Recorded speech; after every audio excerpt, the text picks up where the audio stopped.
Hey, I'm Carlos Garcia, and today there's a lot of glasses in front of me. But first, I got a giveaway to announce. It's for the top 25 tournament round 1 winner. Let's see, shuffle, shuffle, shuffle, shuffle, shuffle, shuffle, and click the spin. Let's see, we got a winner, and it is.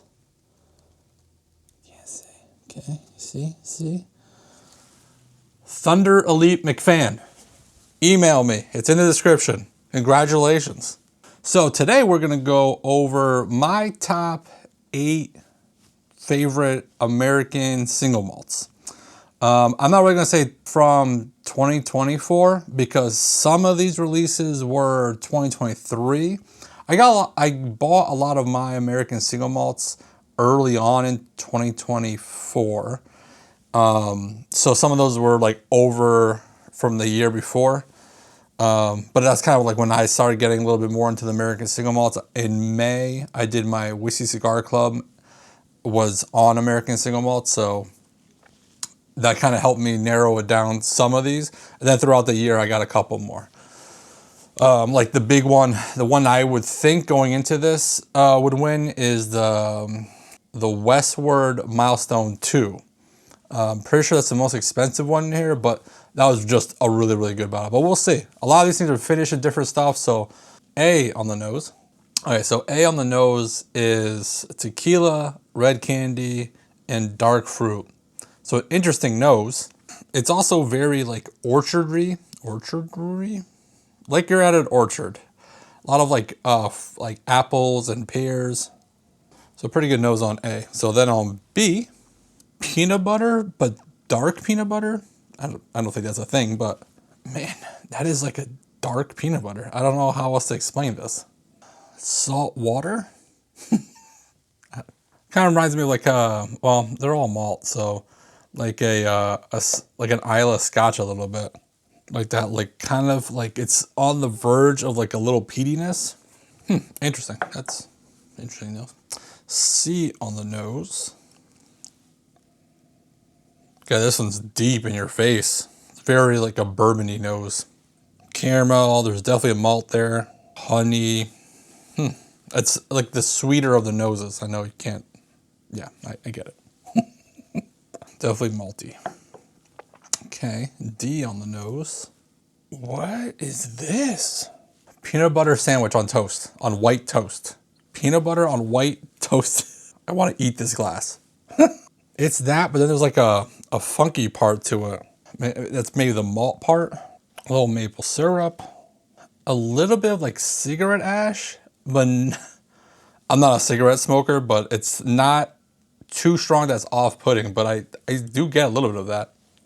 Every single nose has just been crazy. That's the beauty of American single malt. Okay, E on the nose. Oh, grassy, like yellow grass, peanut butter. Yep, that's what I'm getting on that one. Okay, F. This one's more of like a spicy note with that yellow grass. The yellow grass note, it's even stronger on this one, but like a spicier yellow grass. Yeah, like black pepper. Oh, like now it's getting like spicy, like jalapeno. Yeah, that smells like a jalapeno. My brain is just not handling all these different notes right now. Well, if you guys are sick of the same notes for the bourbon tournament, you get a lot of weird shit, a lot of weird stuff today. Okay, glass A, the clear glass, because I only have 6 of these. Oh, that is maple syrup sweetness. Some kind of maltiness, dark fruit, a little smokiness. It's almost like, which one? D, where I said like the cigarette ash, but not that. Like this was still like a little bit, and this is even less than that. But it's like that smokiness, like ashy smokiness. But way better in this one than even that one. And it wasn't bad in this one. All right, B clear. This is more like light floral fruitiness, malty, a little sweetness on the back end. That one's like a very pleasant nose. Where some of these are just crazy. This one's just like a nice light nose with nice notes. A lot of nice in that sentence. It was nice. All right, now to start drinking this. I guess before I would start, the American Single Malt became an actual thing, like bourbon and rye, like a month ago. So this is a real thing now. So there's actual rules to it, and you know what? Hold down. Okay, from the American Single Malt whiskey.org website. For the first time in over 52 years, the U.S. government is adding a new type of whiskey to its regulations. American Single Malt Whiskey. December 18, 2024, the TTB officially added a new standard of identity to part blah, blah, blah, blah. So, what are the definitions? The following rules, the following production standards. Made from 100% malted barley, distilled entirely at one distillery, mashed, distilled, and matured in the United States of America, matured in oak casks of a capacity not exceeding 700 liters, distilled to no more than 160 proof, bottled at 80 proof or more. There you go. So that's cool, I guess. So it's a new category of whiskey. And going into 2024, I thought it was going to become a much bigger deal, and that's why we did a Whiskey Cigar Club about it in May. It didn't seem like it took off like I expected it to, but we'll see. Now that's an actual thing, maybe it'll pick up a little bit more steam, but let's finally get to A on the palate. Oh, hold up. I just got like Dr. Pepper on the nose. Let me tell you, I don't think I get Dr. Pepper ever, but man, it was like fizzy Dr. Pepper, not flat. Wow, it still like smells fizzy. Oh, let me just drink. So after the first sip, did I ever even write anything? I did. It was very light, and then as it went, it got darker. I know I just told you shades of color, but it was not that flavorful. That was the first sip, so let's get right into the second sip. Okay, so on the second sip, dark fruit, chocolate malt, citrus, apple. So it kind of did the reverse where it kind of started dark and then ended light. Not the longest finish. It's probably the lowest proof one, but it's kind of like a watery finish. Third sip. Okay, so after the third sip, it's very tasty. It's light. It's like a refreshing type drink, like something good, like on a summer day, like a hot summer day. It doesn't taste proofy at all. It doesn't have the longest finish. It's good. So let's go to B. Yeah, that dark peanut butter note. Okay, so B following A, and remember I was saying like A was kind of like watery. B is thick. It's oily. It's viscous on the mouth, on the palate. Dark fruits like plums and dates, with barbecue smoke on like the lingering finish. That's interesting. Second sip. Second sip, more of the same. I got a little bit more chocolate malt on the palate, but that barbecue smoke, like that ashy smoke, is the finish. Third sip. Same after the third sip. The one thing I did notice was coming off of this one, it felt really thick, and then the more after like the second and third, it got more watery on the mouthfeel. So I think it's just because this one was so watery that this one seemed like very thick. But anyways, the flavors are about the same.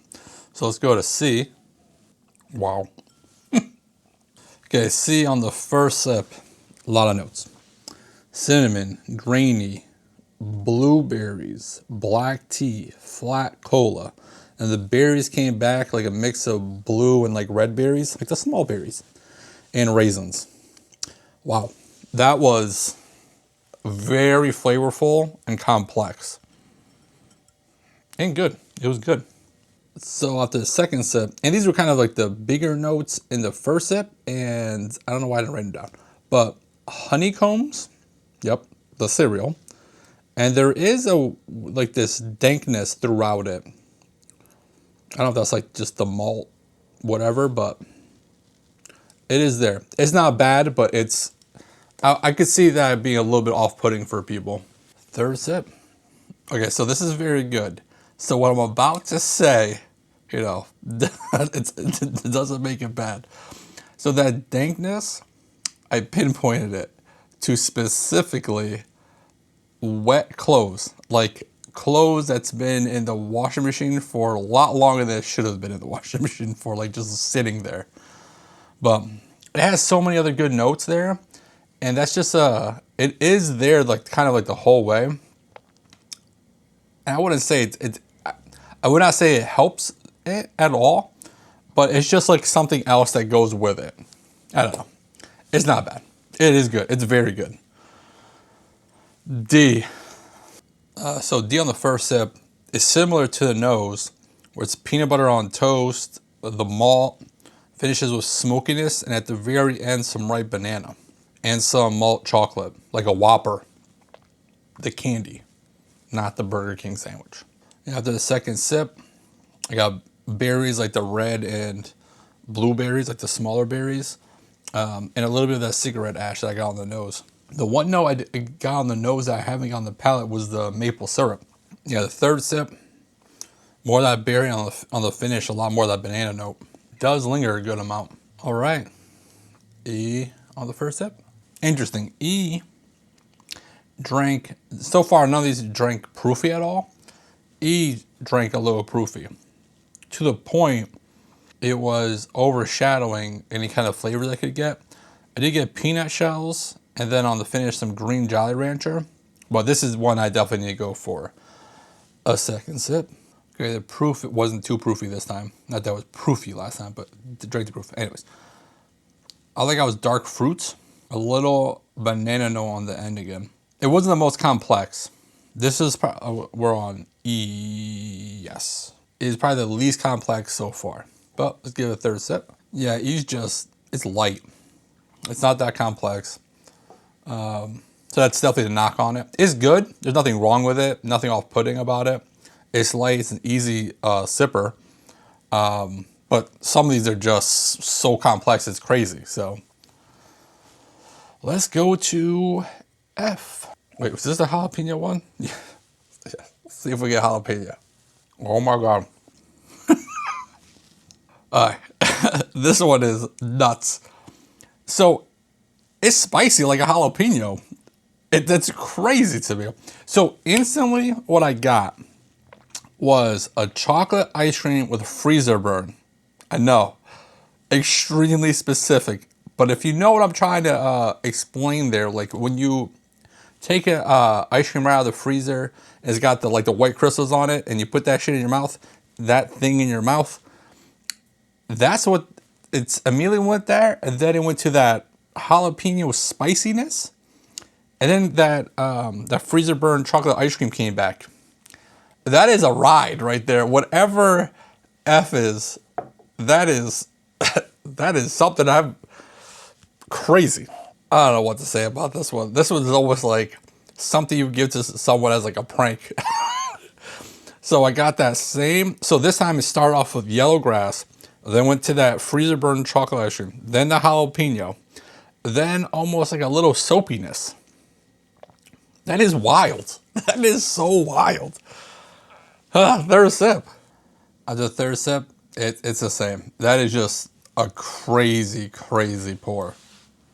And none of it's terrible, but it's just so weird. It's so crazy. All right, so let's go to A in a clear glass. Okay, so clear A is very dark. It's a dark tasting whiskey. It's sherry, wine, dark fruits, finished with dark chocolate and plums. It's very dark. I'm going to guess this is finished in sherry, because I did write sherry, but possibly, if not that, maybe a port wine. Because port wine usually gives me those kind of like dark fruits and plums and the very deep dark notes. Yeah, sip 2 definitely confirmed those notes. It's a lot of the same. Very dark and rich. Third sip, see if anything different. Yeah, it's very good. Same notes. But it's definitely that darker profile. So if you like that darker profile, because every single one's been very uniquely different from each other. So I don't know how I'm going to score these, but I'm going to have to do that. But if you like that darker profile and you want to try an American Single Malt, you know, I don't know. Some of these I'm sure are hard to find versus others, but hopefully you can find that one. So B in the clear. Man, H reminded me so much like C. It was a lot of similar notes, but that funky, like wet close note was also in this one. Let me give another one so I can actually say some notes, but that was that reminded me so much of C. Okay, so on the second sip, that funkiness, honey, citrus, fruity, finish, raisins, malt chocolate, and proofy. Again, my wife poured these blind to me, and again, you're gonna hear this a lot. She put them in proof order or proof-ish order, so this one's drinking the proofiest. I know the 8 that are in here because I gave them to my wife, and there are multiples from the same distilleries. Like Cedar Ridge had 2, Westland I think had 2, Westward had 2. So this one and like none of the other ones really were similar to each other, but this one and C are very similar. This one just seems to be like a higher proof and less complex than C was. Nothing bad. It's not bad. Again, that funky note might deter some people, but it's not terrible. It's pretty good. It's just different. But this just seems like a higher proof version of this. So I'm not really sure which ones would have been a higher proof of the other one, but I don't know. I'm not that strong in my American Single Malt. I might have tried 40, 50 all last year. And these were just my top one. Unlike my bourbon one, where I probably drank 300 to 400 bourbons last year. I had to narrow down to 25. So, okay, I got one more sip. Let me do one more sip over here. Yeah, it's more the same. So I'll cut it off, go back and forth. The first ones I'm going right to are these two. I'm going to try to figure out the nuances between these two. But I'll be right back. All right, I'm back. You guys know what I was drinking the whole time. So here are the bottles. So for scoring, let's go last place. So last place was the jalapeno one. Now I stepped away, came back, not that long, maybe 10 minutes, drank water between every sip, compared a bunch. So water kind of helped a couple. We'll get to that. But the jalapeno one, I scored a 2.75. And again, my scoring is from 1 to 5. 3 would be average. So it's a little bit below average. It's just too out there for me, I guess. The jalapeno, what was the other notes? The, oh yeah, the freezer bird chocolate ice cream. I don't know, man. If you want to try this. Oh, let me do the giveaway before I forget. If you want to enter to win 2-ounce samples of all 8 of these, subscribe, like, and comment. Let's see, hashtag ASM for American Single Malt. So it'll be a shorter one. Again, all the rules and stuff are in the description. Some people are commenting outside the 72-hour window, so it's got to be within 72 hours of this video being published. Anyways, so last place, 2.75, and that's the New Riff Single Malt. I heard good things about this. I got it late in the year. Very strange, very strange. And then we go to D. This one, I scored this at 3.25. And these are, this one's from Westland. This was one of the ones I had earlier in the year in May, and I really liked it. Did I put anything new? No. The thing that, it wasn't bad, nothing off-putting about it. It just wasn't as complex as some other ones, and the flavor profile wasn't as good as some other ones. And then the next one is E, which is the other Westland one. I scored this one 3.35. I did get some peanut butter on the palate this time. So that's why this one, basically I was going back and forth because they were right next to each other. I didn't realize that they were the same company. But this one just tasted better than this one to me. So then we go to this one, which is funny because I did get the tequila nose on the, I get the tequila note on the nose, but not really on the palate. So this is not very tequila forward. I scored this a 3.5. Strahan's Diamond Peak. See, it's 2023. So that's what I'm talking about. Like, I can't be like, oh, this is my top from 2024 because some of these are from 2 years ago at this point. But not bad. I like this one. It was good. So then we go 3.75, and it's the Cedar Ridge Quintessential. And I think this is probably on the table. This is maybe this one. I'm not really sure. But this one, I think, is the one that you could get the most. It's, I think, the cheapest and the most easy to get bottle. So it scored good. The palate was good. Nothing wrong with this. Is a pretty good single malt. And then third place would be another Cedar Ridge one, and this one I got recently too. And this is the Untitled Cigar Malt Project. Aged in ex-bourbon barrels, finished in Cedar Ridge American style Madeira. It's a Portuguese island. First fill Amontillado, sherry, French oak, new American oak, and peated malt finished in ruby port. This is what I said it was in port. Damn, I'm good. I'm kind of good at this. Peated malt though, I definitely get peatiness on this. Nope. What was the one I got peaty? This one. So let me go back a little bit. So this one, if you like Islay scotches or maybe like the peaty smoky scotches, this would be the closest one out of this group anyways to that. It's not too smoky or too peaty, but it's a little bit there. I did write a little peatiness on the palate. Peatiness on the palate. Anyway, but this is really good. I like this. I'm happy I got this one like maybe a month or two ago. And I found I scored this a 4. So then it came down to the two Westwards, and this is the one I thought was gonna win, and it did win. So this Westward whiskey was an SLB pick. I don't know if you guys were able to see the proof on this in the picture, but it's 127.36 proof. So these two, this one is way more complex than this one. This one's just a proofier version of this, but with less of the complexity?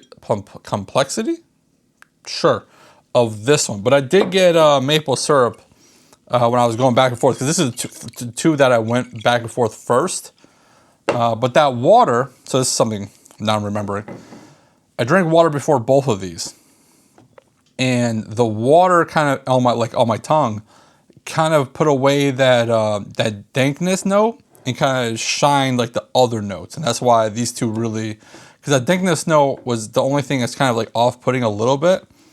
But without that note, these two are really, really good. So this one was a 4.15, and this is my winner at 4.25, which this is a special release that came out late in the year to 2024. This is a Milestone Edition 2. Pretty sure this is a $250 bottle, and so it's probably the most expensive one up here. And I know it's sold out online real quick, but it's an annual release, but that was really good. This topper is nuts, but that's that for this. Because, tell me about your experience with American Single Malt. What bottle should I be buying? I might have, I just don't like it. But let me know what your favorite American Single Malts are so I can look out for it. Because I see them out on the shelves, I just haven't bought any. Or haven't bought that many of them. Because, I have like 30 already. And remember, don't do anything stupid. And if you do, don't get caught. Bye.